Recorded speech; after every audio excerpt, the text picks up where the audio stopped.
This show is sponsored by ODYS Global. Make sure that you do sign up and get a free $100 bonus by checking out ODYS Global's Age Domains or Done For You affiliate websites. Hello everyone, welcome to episode 37 of SEO Tells, and in this episode we're going to be talking about hiring content writers for affiliate marketing. So when you start off with affiliate marketing and you've got a bunch of ideas for content, but you need someone to write it because you might not have the time yourself, or you might not be very experienced in the niche that you've gone for. So let's start off, Craig, by talking about what the first thing you do is when you think about delegating content writing to someone else for an affiliate website. So obviously delegating it takes away that control from you. So you have to get your head around that though. Delegating the grunt work out is a great way for you to scale an affiliate operation. And I think the way I see it and the way there's guys out there who don't have the money to outsource, and that's fine. You can do the content yourself and so on. But a real way to get scaling growth is if you invest money into something and simply outsource it and just say to someone, right, I want 50 articles, 100 articles, or whatever it might be, and I want them done like this, and they go away and do it, and then you add it to your website, and it just takes that grunt work away from you. So I think that the delegation part can sometimes be for certain people, and I was certainly that person at the start where I didn't want to lose control of my website and stuff like that, but I think you have to let that control go, because otherwise you're going to work yourself into the ground. And what you look at any good affiliate website out there, they've got 200, 300, 400, 500 articles on there. For you to sit and do that, even if you were doing one a day, it would take you a year. So just busting your backside. So I think delegation is really something that you have to take in the chin and accept that the content may never be exactly as you want it, but get someone else to do the heavy lifting. And the reality is, what you have to also ask yourself is, do people even read that content? I'm not so sure. You've got this content and you outsource it, and it's going to be like the best pet supplies or whatever it's going to be, and it's going to list like the top 5 or the top 10 pet supplies. It's going to have all these things with a big buy now button, and you're going to have a table of contents at the top, and people are going to click on the stuff that they want to buy and go there. They're probably not overly enthusiastic about your content or reading it word for word. So you can outsource it and stuff like that. But that is where the problem comes in, is the people that are writing might not necessarily understand SEO as well as you. And I think, documenting that process or giving them a process or giving these people training is a much better way of getting it to work well for you, because you'll know this, Itamar, as well. You've worked in websites. Content writing's really hard. Like even for your own website or whatever, do you know what I mean? You can't get someone writing about a product that knows your industry as well as you. So, you've outsourced stuff to before, right? And you've surely had problems regardless of what you've outsourced. Yeah, I think it's difficult because there's loads of variables that come into play when you outsource content. The first one is obviously the type of content you're looking for. Are you looking for just an article? Are you looking for a product review? There's loads of different types of content that you can outsource. And then there's also the question, of finding the content writers, because more often than not, you can't just go for the first content writer you use and use them forever, because it doesn't work like that. So there's some kind of due diligence where either you ask around, and we've spoke about this in the past.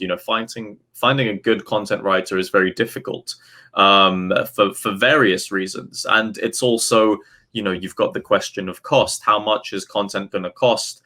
Because you need to think about costing much more closely, especially when it comes to scale. You need to be able to negotiate, because that's another important thing that many people don't really do when it comes to content writing. They'll just take things at face value, or they'll use some kind of service, but they won't try and build a rapport with a content writer. That's another thing. And that's, again, that takes time. So the whole process, I think, of hiring a content writer for affiliate marketing especially can be quite tedious, because there's loads of different things that you need to consider. And you mentioned before about the training, and you need to have the SOPs, things to be documented. So there are lots of challenges. And I think, and it's just down to the type of person you are. Like, I'm not going to outsource content for my own website, because on my own website, where it's referring to a personal brand, I want to have full control over everything that's on there. But when it comes to an affiliate site where there's no affiliation of me as a person, I'm able to be more okay, I suppose, with letting that control go and getting content that other people have written. But, I've had some problems, I guess, with, some content that I get. There might be some mistakes in there, or if it's for an Amazon affiliate, then there's products that are unavailable. And sometimes it is or can get a bit annoying, but this is why it's important to consider communication and to consider how you build a rapport with a content writer. Because if you treat them well and you're nice to them, they'll treat you well, they'll be nice to you, and it'll be easier for, revisions to get done and that kind of stuff. So yeah, there's so many variables. So Craig, what have been the kind of hardest points, or the some of the biggest difficulties that you've had when hiring a content writer, and how did you overcome these problems? So in the past, I've tried everything. I've tried people from all different countries. I've tried to get young people out of school that, could write properly. Tried the old university graduate type of thing, because they're more educated. And there's always still a problem, and that problem tends to lie with people overcomplicate the process in their heads and think when you ask. So I'll give you an example, right? So I had a university graduate come in, and there was a guy that I was doing work for at the time, and he'd done alcohol delivery in Glasgow. Now, basically, you phone this guy up 12 at night, and you've got a house party, and you say, can you bring some more cases of beer and, maybe a couple of bottles of wine, or whatever your drink of choice is, and this guy will come deliver it to your house. So basically, in Glasgow, there's hundreds of surrounding areas, and I said to the girl, go away and write articles, based on the surrounding areas. It was landing pages for location-specific searches, and so that was it. That was the instruction. Very simple. This is what the guy does. Go away and write that he does this in Paisley and a whole bunch of other areas surrounding Glasgow. She comes back. I look at the article, and it says something along the lines of, don't drink alcohol in the streets. Alcohol's bad for your liver. The police can fine you in the streets, and if you're caught drinking in the streets, and all this fucking negative stuff, which had absolutely nothing at all to do with what the person wanted. So I took the person aside and I said, what is this? And she went, Bill, you asked me for this, and I thought it can't be that easy, so I've decided to do this. And I'm like, you're wildly off the mark here. I'm trying to make this guy sell more beer, and what you're doing is putting people off a beer. So the person overcomplicated in their head, and from there, over the years, I've been really simple. My SOPs are really simple. A lot of people don't have SOPs, and I think that's where it goes wrong. Now, obviously, you train someone how to do keyword research. You give them access to the right tools. Also, people blindly just make up the numbers. They'll just say, go and write a 500-word article. They do not use something like POP or Surfer to do the research and say, right, well, everyone in page 1 has 800 words, so this article is going to be 800 words or more, because we want to match what everyone else on page 1 has. So a lot of people don't do that. So that's part of the process. Also, Grammarly Premium. So even if you find someone that's maybe creative in mind, and can type like hell, but maybe isn't the best speller in the world, doesn't have the best grammar, then Grammarly Premium can help with a lot of that as well. So you don't have to seek out the perfect English literature student, with the person that writes Shakespeare plays. There's tools, research tools, to get the right keywords. POP, which will give you semantically related keywords, and keyword volume, and even the titles and the subheadings of your competitors' pages, and use Grammarly. And from there, do you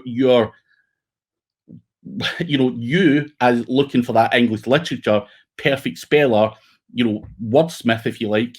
The the quality barrier comes down, and it's much more, you're catching a much wider audience with the right training, with the right processes, using the right tools, and using Grammarly. You can actually widen your content writing options, because we are all looking for that perfect person. And let's be honest, that perfect person wouldn't be working for you for $7 an article. Let's be honest, they're going to get snapped up very, very quickly by someone who values their time and expertise a lot more. So if you do want cheap content, you have to look, lower that barrier in terms of your expectation. You can also look to places like South Africa. Everyone seems to think, I'll just get a VA on it now. Now, if you hire a VA in India, it's their second language. English is their second language. They're not going to write good content. That's over expectation on your part. South Africa, they still have a lower cost of living, and their native language is English. So there are little things that I've found over the years that help me look for certain people. And as I say, that barrier at the start, where I just wanted the perfect, I was going after university students because I thought they were so much more educated, and probably are to a degree. But did I need that level of person? Absolutely not. So I think, yourself, it's hard to get that perfect content writer. Everyone in the industry is running around going, well, if anyone knows a good content writer, send them to me.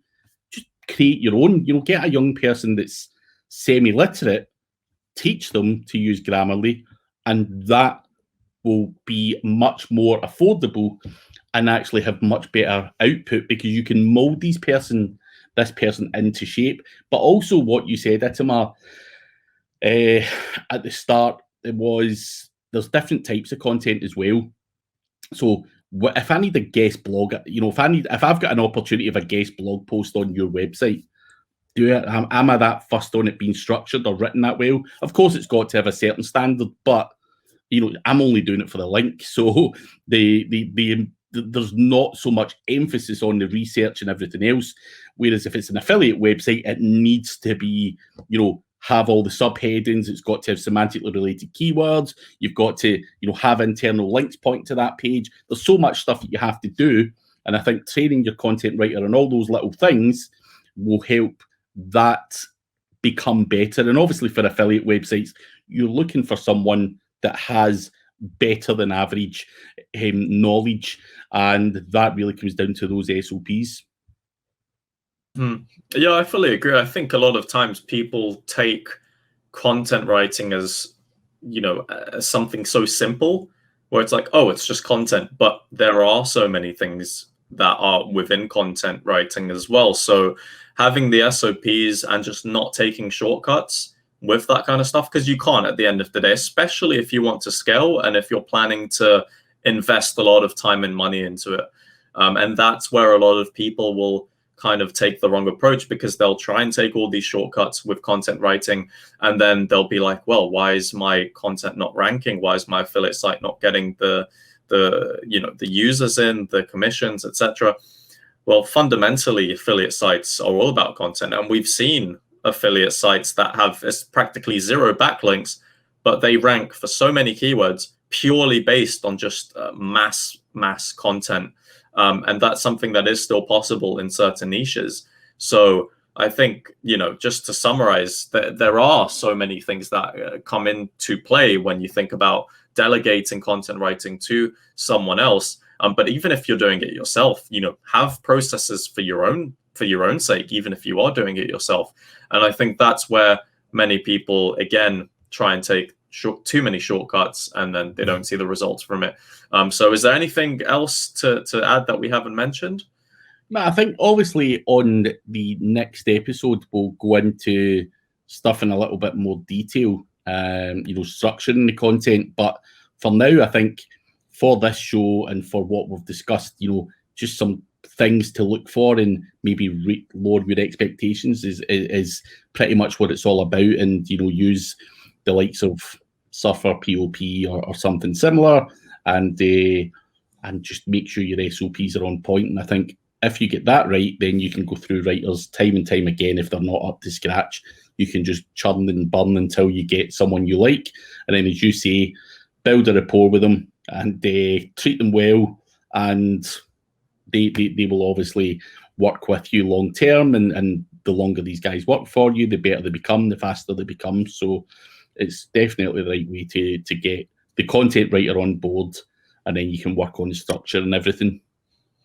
Yeah, sums it up nicely. But yeah, well, I guess we'll carry that on to next week's episode. So thank you so much for watching. If you like this video, give a like on this video and subscribe to both myself and Craig's channel. And yeah, we'll see you next week. Cheers.